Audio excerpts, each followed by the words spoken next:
So today we're actually working on Boba 3 again. It's been quite a while since we've actually worked on this car, and luckily this time around it's nothing real serious. We're just going to be changing all 4 oxygen sensors on the car. So we're going to be doing both pre-cat and both post-cat on the primary exhaust system. This car has the factory cat still, so it's still pretty much utilizes the post-cat sensors, unlike some of you guys out there probably that are running cat delete. You guys probably don't use the post-cat. Jay's been experiencing kind of subpar fuel economy with this car. He's getting about 13 miles to a gallon on average, which is kind of pretty bad for this car given that it's only an inline 6. Granted, he does drive it pretty hard, but it should be getting better gas mileage. So we're gonna go ahead and change all 4 of these. He's also gotten some error codes for the heater elements and the O2 sensors, so it's kind of a sign to finally start changing these out. And it's got 150,000 miles, so yeah, it's just, you know, preventative maintenance, wear and tear items that need to be replaced. So luckily it's a pretty straightforward install. It's nothing hard. You'll need a few special tools, but nothing crazy. We'll outline it right now, and you'll just need the parts on hand, and that's pretty much it. So let's get started. So the parts you're gonna need are gonna be these Bosch OEM O2 sensor units. I only recommend getting these. Don't get anything else like the cheap kinds that you can get at AutoZone. These are the part numbers that you're gonna need respectively on the box. These 2 are for the upstream sensors, so bank 1 and bank 2, and these are for the downstream sensors, which is going to be bank 1, bank 2. Ideally you want to replace this all at once, that way you don't have to be back in there multiple times. If you can only do 1 at a time, or if you just want to do 1, you just have to pull the diagnostic trouble code that you're getting and just repair that sensor. But for us, we're going to do all 4 today, that way we don't have to worry about these, and luckily you don't have to replace them very often. The original ones lasted 150,000 miles, so we won't have to do this, you know, for a very long time. But this is the parts you're going to need, and then we'll go over the tools right now. So the tools you're going to need are nothing real special. The only thing you're really possibly gonna have to get is like an oxygen sensor, which you can actually rent at most automotive parts places. You can just ask for that. Having a 22mm wrench does help for getting the rear O2 sensors. Gives you a bit of leverage. You'll need a T30, a 10mm, and an 8mm to get the valve cover, beauty cover off, and some stuff up there, and also the under tray. You'll need a 16mm to get the reinforcement plate off, and a 13mm to get the strut tower bar off, so you can get some little more access. That's really it. And you also need a jack. You'll mostly be working underneath the car, so you'll be jack it up safely, and then once you got the car safely jacked up, that's where most of the work is going to take place. But for now, we'll just work on the top, and then we'll show you guys what needs to be removed. First things first, I'm going to go ahead and take this off. 4 13mm nuts, comes off super easy.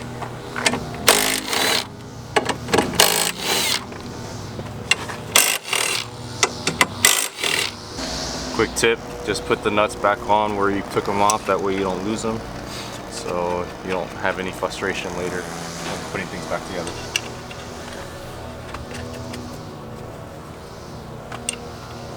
Next step, we're going to remove all this, and it's that way we have more room to work underneath here. So to do that, I just go ahead and unclip these guys right here, kind of just get behind there, pry it apart, and then pull this guy out. And this is you just push down, twist it, the spring loaded, so it comes out super easy. Then you can just go ahead and pull it out. Filter comes out. And then now, to get this part off, you're gonna have 4 T30 bolts behind here. Once you remove that, then this whole thing's gonna come out.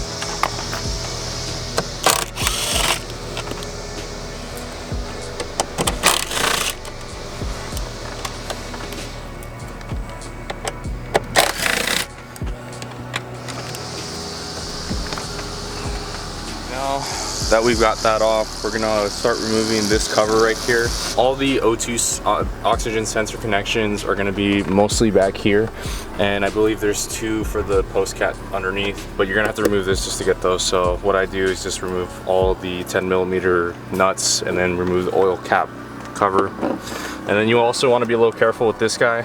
Depending on how old your car might be or how many times it's been off, they do get brittle, so you do want to take a little care to try not to break that. But it's just a squeeze tab and comes right out, so super easy. So now with that cover off, go ahead and just put your oil cap back on so nothing falls in there. You can also just put that back on so that way nothing gets in there. But you're mostly going to be working right here and right here. So for all the O2 sensor connections, it's going to be these circular guys right here, and then these two right here. It's best to take a photo of the routing before you start taking everything apart. That way you have a reference on how to put this stuff back together, because it is a little crazy. But to get this guy off, it's just a couple plastic tabs here that you squeeze and comes out like that. And then you also got another kind of grommet that holds everything in place down here that you kind of pull apart. And you can see that there's a lot of wiring going on, and you definitely want to take that photo. That way it gives you a nice reference of where everything goes. But you can obviously see all of this needs to come out. So now that we have that, we'll go ahead and leave it for now. I'll be doing a sensor one by one. That way I don't get confused or anything. I recommend you doing the same. If you're feeling a little more you know, ballsy, you could just disconnect all of them and do all four at once. But I'm gonna go ahead and do it step one by one. That way you guys can kind of see how we do it. So now that we've gotten everything kind of ready at the top, we're gonna go ahead and jack up the car and start getting everything underneath off that we need to get off. That way we can start removing the sensors.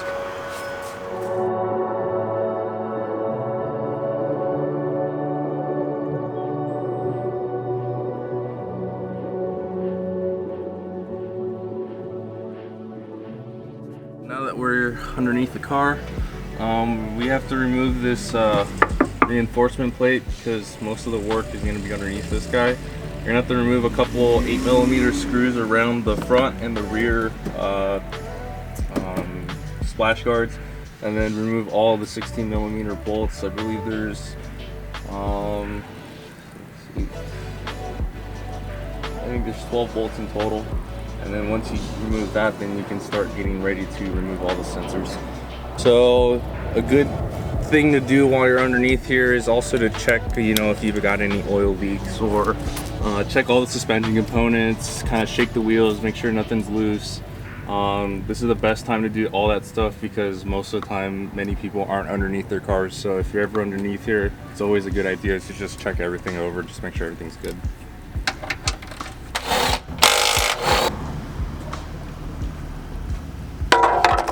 Once you get that pan off, you're gonna see all the O2 sensors. There's gonna be one right here, and there's gonna be one further upstream that you can get with the 22mm wrench. There's one you're not gonna be able to really see, but it's gonna be way back on this header back there. More likely you're gonna have to use the socket to get to that. And then there's one right here. So in total, 4 sensors in all. I'm just gonna go ahead and start doing the harder ones first. That way I can get them out of the way. Probably gonna do this guy first and then work my way up. But we'll go ahead and crack this one loose, get the sensor up, and try to compare it to one of the new ones and get the new one in and go from there. We'll just do one by one.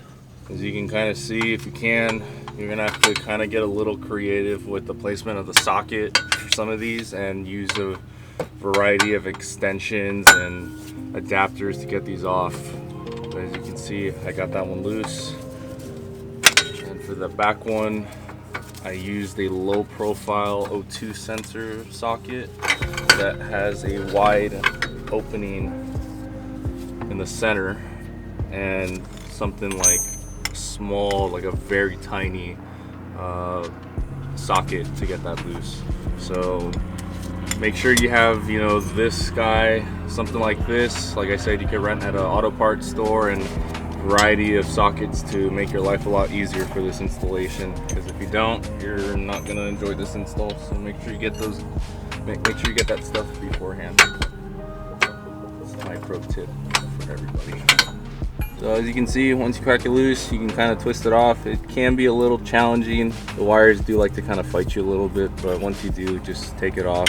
And there's going to be another clip kind of up towards here. Just be careful with. Also, make sure you do this when the car's not been ran for a while. Fortunately, Jay had to drive it over, so cat's a little hot. So just make sure to not burn yourself. And now we got that off, so we're gonna go back up and see where this wire goes and get the new one. So since this is a rear downstream O2 sensor coming off of bank 2, that's gonna go to this guy right here. And you can actually see it says number 2 on it, so you can kind of know which is bank 1, bank 2 for the rear O2 sensors. Yeah, do be careful. It's plastic, it sits on top of the valve cover, so they do get brittle. So now that we have our rear bank 2 downstream sensor, we're going to compare it to what we got over here. Luckily, our new sensor, since it is an OEM one, it matches up exactly like the factory one.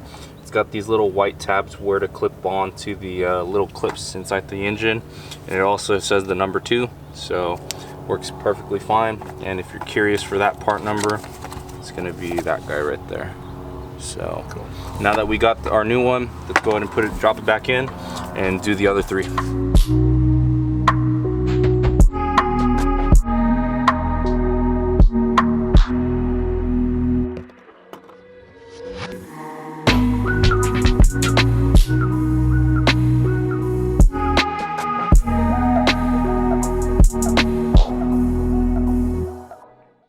So for the easier ones, like this guy and the one up here, you can just use the 22mm wrench for the bank 1 sensors. The bank 2 are the ones that you're gonna have to use the special O2 socket.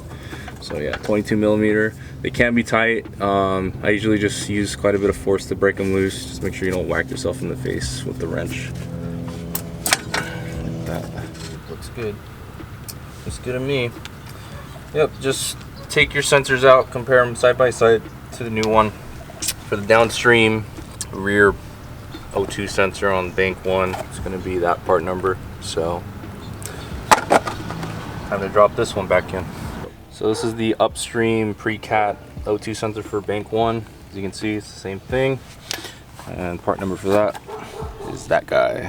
So the way I get to this pre-cat bank 2 sensor is I use the O2 socket up in there, and I use a couple extensions to get to it. And you're actually gonna have to, if you're doing it this way, you actually have to set the ratchet to tighten because you're actually doing from upside down. So once you do that, you should be able to break it loose. Just kind of work your way patiently and it should come loose.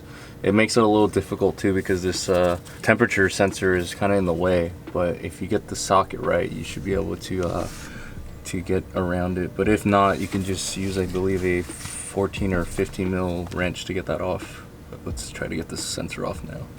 There we go. So now we got that loose. So now we got the bank 2 pre-cat loose. Start undoing it. That's probably the trickiest sensor to get to, and that's my trick, using a bunch of extensions. This guy right here. And just make sure you don't round it.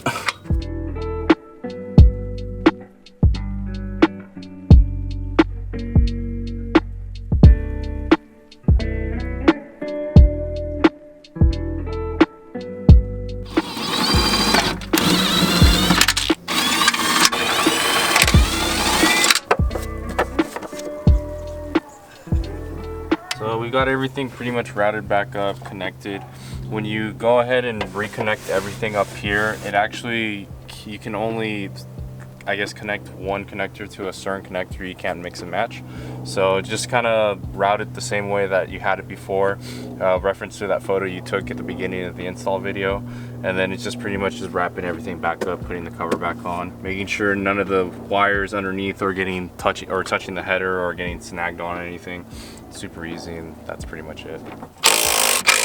All right, so this is kind of somewhat of an optional step if you just don't have the tool, but if you have a BMW scan tool or a laptop with the factory software, what I usually do after I do all 4 O2 sensors or any O2 sensor is I actually reset the O2 Adaptations. That way the car can relearn with new O2 sensors and hopefully get better gas mileage. So we'll go ahead and do that right now. So for on an E46 M3, OD port is down here.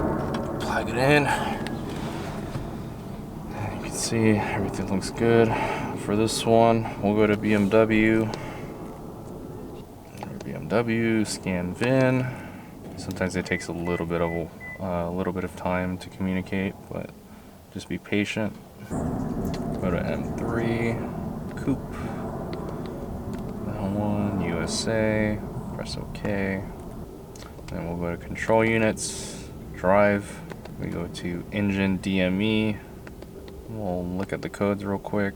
We have an exhaust gas temperature, we've already had that. We'll go ahead and erase that. And then we'll go to clear adaptation values. Car's gonna run a little rough because it is gonna have to relearn everything. But once you do that, go ahead and start it. And you'll probably have to drive it for a little while. There should be no check engine light when you do this. Car will run probably a little rough, and you might smell a little bit of, like, you know, more burnt fuel, but the car is relearning everything. The more important thing is you want to make sure there's no exhaust leak, you know, where you installed the new sensors. You want to make sure they're all tight.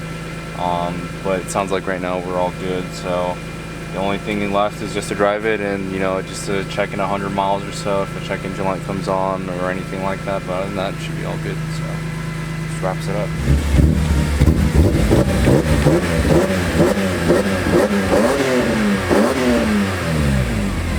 It's all good.